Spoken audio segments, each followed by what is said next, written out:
devo mandare a fare una roba che non si fa più, cioè quello di far vedere l'imbianchimento a tiepido, come che si fa una volta a una volta, sì. Una volta era un sistema così, non era altri posti, quindi nella concimaia faceva una busa, se faceva una busa si mettevano vero, a imbiancare. Sì, ma no dentro in mezzo alle danno, era una busa ricavata. Una busa ricavata e da tutto si metteva o dei toi, dei tavoli, oppure delle paia, poi in questo caso ho messo dei cani, in maniera che non sia contatto con le tame. Perché le da merda il tiene caldo, no? Il tiene caldo, esatto.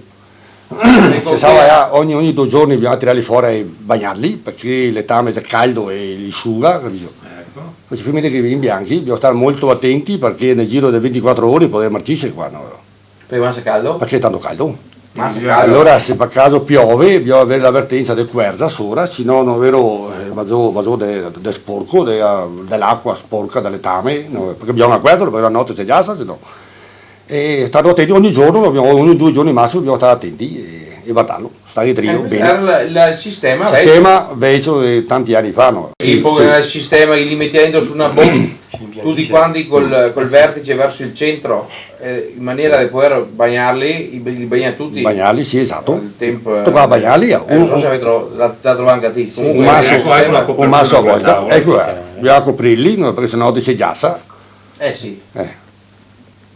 Dopo e quella si porta dei tavoli e adesso normalmente quando fa tanto freddo butta un po' di paia, un po' delle tame magari più crudo, così no, per fermare un po' di caldo, perché da sotto delle volte non era sufficiente.